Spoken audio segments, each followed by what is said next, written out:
Alright, hey guys, I'm Colin Milsberger. I'm the owner-operator here at Creep Acres in Lafayette, Colorado. Today I'm going to take you through behind the scenes, show you what makes our home haunt what I believe to be the most extreme in Colorado. Before we get started, the haunt's divided into 3 thematic areas.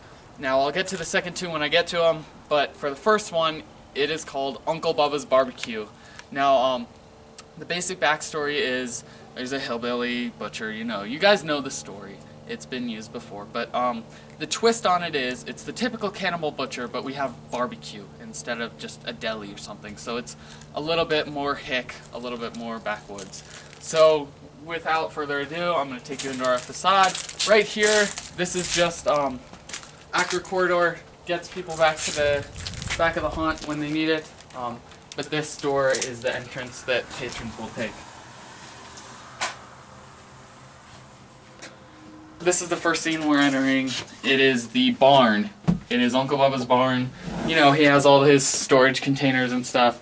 Just a creepy static prop over here. And then this would be a cage where an actor could come in and scare you through the plastic. Also, this Fine Meats is a drop panel that an actor can also get you. So, coming out of the barn, we have out here a small outdoor transition, and you can see we're coming into the slaughterhouse.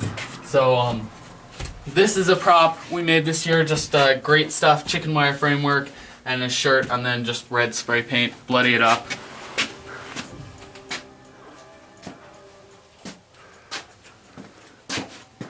This is the slaughterhouse, of course, as you saw.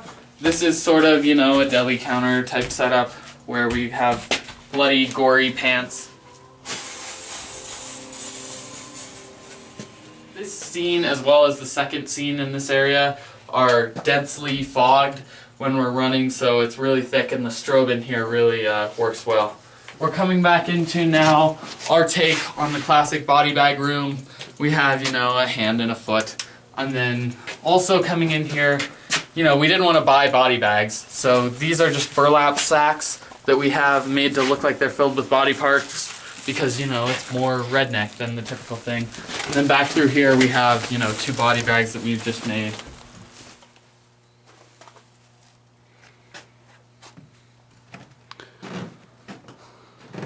So this next scene that we're coming into, this is our ramp scene. It is built on an actual ramp in our shop. There's a transition level, but we've added another ramp. So you have to go up this ramp, and then you step off and come down, and this is actually a cement ramp, a fixed portion of the shop. So it really adds some cool elevation changes. This scene, the fog from the slaughterhouse spills out at night, and we have a slight green light in here. This is one of my favorite scenes. We have an actor that comes out here with a skill saw from those flaps over there. Next to this guy we have a green spot that comes down on here, and just with the fog and then the 3 big facades, this facade and then the shack here and then the shack of where you're going into, it really brings this scene together well with the corn and all the work that went in here. What we're going into now is the final scene of Uncle Bubba's. It is the barbecue shack where you have your barbecue. So you come on in here. We have, the sign here, and then this boarded up window. This is one of the only scenes this year that we wanted to go with the black paint. Typically I don't like to use black, but in this case I wanted to do the black with the white paint wash and then the blood, and I think it turned out really good. It's not just like a typical black wall. And then here you have, food and drink. And then turning into this area, come on around, we got our actor cove where we have an actor with a skill saw. Right after they got scared with the skill saw in the scene right before here.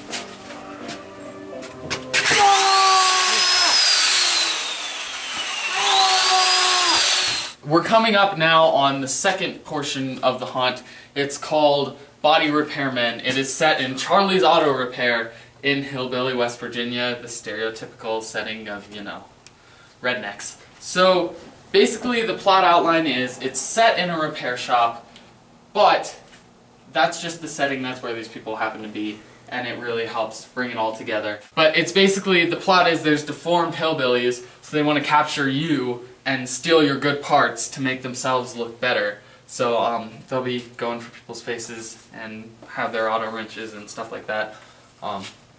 So you can see, I mean, we have the facade of the barbecue shack, and then we have the facade of Charlie's, and then also this building facade here. This is actually the fixed bathroom of the shop, but we just closed it out to make it look like a facade of a shack, so an actor can come out of there too.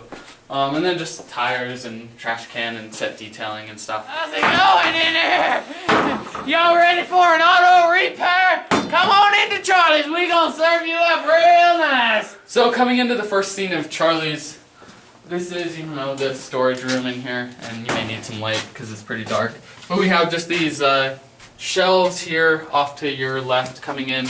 You know, these are all the actual spray paint cans that we went through, and then, you know, actual great stuff cans that we went through. So this was really just being resourceful with what we had and just placing it around with, you know, a few props from thrift stores and stuff, but really not a lot that we had to buy to make this. And then over here, this is just one of our wooden props. It's just a 2x3 framework with, I don't think this one has chicken wire in the torso, but some of them have chicken wire in the torso, and then the head just sits on chicken wire. So this is a good distraction. We have an actor back in this corner that can bang this sledgehammer.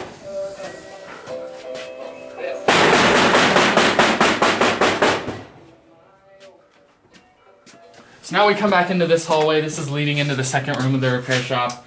We have all these just burlap bags hanging from the ceiling. Really helps to disorient people.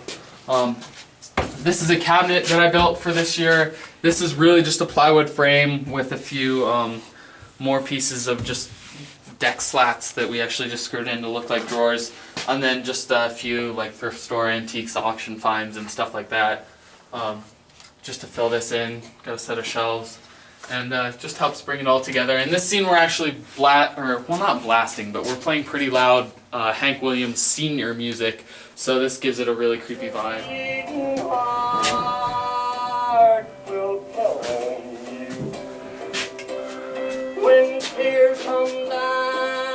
This door is actually a functional door.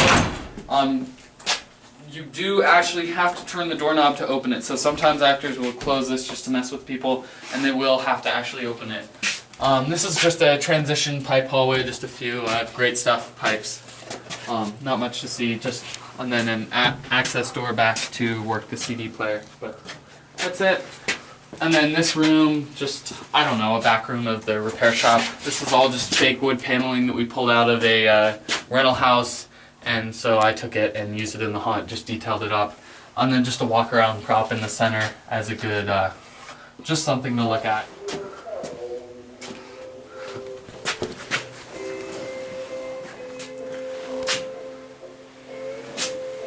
This scene has some great scares. First off, we have the stroke here. So, my lovely dad, who is now filming, say hi, Dad. Hello. Yeah, he sits here, we got an empty spray paint can, and, you know, rattles the marble, but when he's sitting here and with the lights off, you can't see him until you're maybe a foot away. So, this is a good scare. He jumps up, and then we have an actor back in this corner that will chase after guests with an air hammer pointed into his hand, and that gets a good scare. So this scene's just simple, just a railing here, opportunity for another actor if we have enough. The next area is called Unearthed into the Cellar, and the basic plot outline is you're going into a basement and it's filled with serial killers. They're hiding out down there. You know, avoid the people up on the street level, so you hide down in this creepy industrial basement setup, and just terrorize anyone who comes in because, you know, they're serial killers. So without further ado, let's head on in. Through here, this scene's mainly used just to establish where you are. We have the staircase. I was thinking about building it out and having it a full staircase, but for safety reasons I didn't want to have something that people could actually climb up. So we just put in a ladder and then had this walker just falling down. This is probably my favorite prop this year. It's, like I said, just a head on chicken wire in the torso, just all made out of 2x3, and then I just screwed this in, and he looks really good. Just like a $10 mask that I got at Walmart a few years ago. This is probably our most effective drop panel this year. It's disguised super well because the light's coming from over there. It's cast shadows even on this shelf. so that you can't see it, and this is just a great actor scare. So the purpose of this scene essentially is just to set up where you are so you know you're underground, and then to get a really good scare with the drop panel. So if you come on around into the next scene, we have the first thing I want you to notice is we have the classic, you know, plaster eroded away to expose the lath, but this is actually a drop panel on the other side. It's all built on a framework and it drops down, so that's a good actor scare too. And then right in here, this is the rigging for the other drop panel in the first room of Unearthed that I just showed. So the actor comes out through this burlap. And this is just a storage room in the basement where we have a makeshift cot set up by the killers that they're, you know, sleeping on.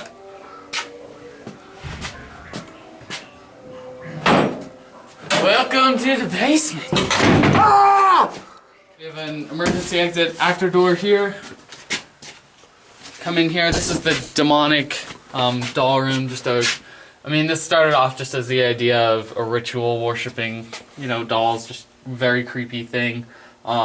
This hole here, guests actually can't see through at night. It's pitch black. But if you want to look in there, it's a sneak peek at behind the scenes of how our cave is set up.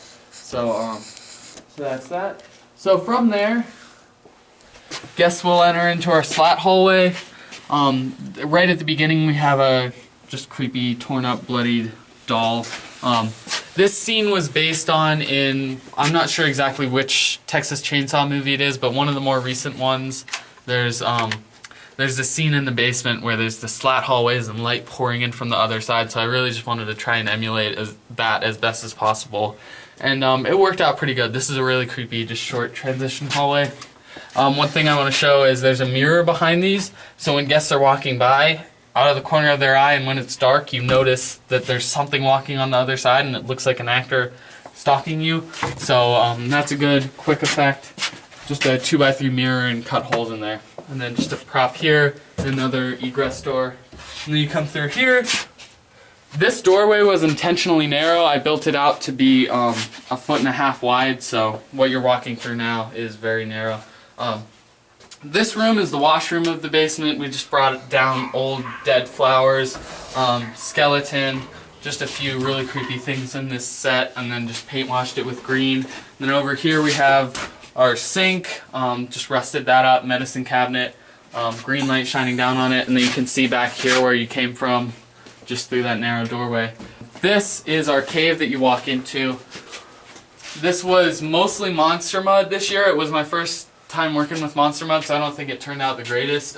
From the guest perspective, it actually looks pretty good walking into it.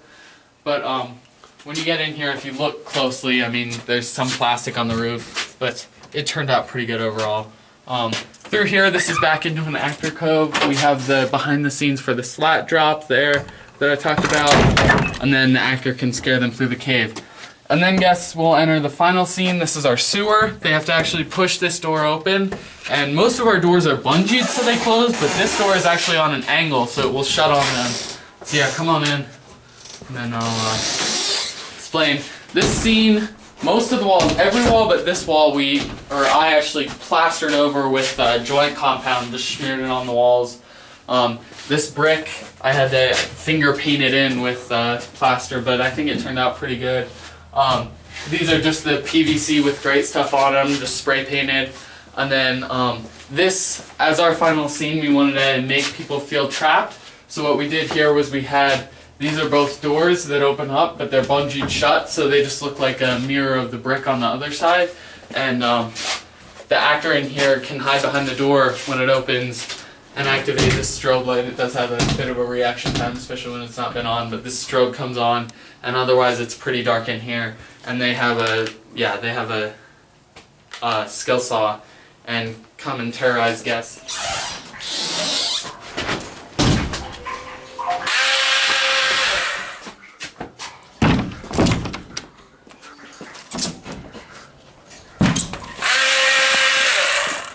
Looking back, I did up the exit facade pretty nice too, just painted it white and then paint washed all over it. So that looks pretty good when people come running out. So I think that's it for this year, guys. Hope you guys enjoyed the tour, and Please leave a comment, give me some feedback, like this video, and subscribe for next year if you haven't already, because we do daily build vlogs every day we build, so you'll get to see behind the scenes for next year. So thanks for watching, guys. Hope you enjoyed it.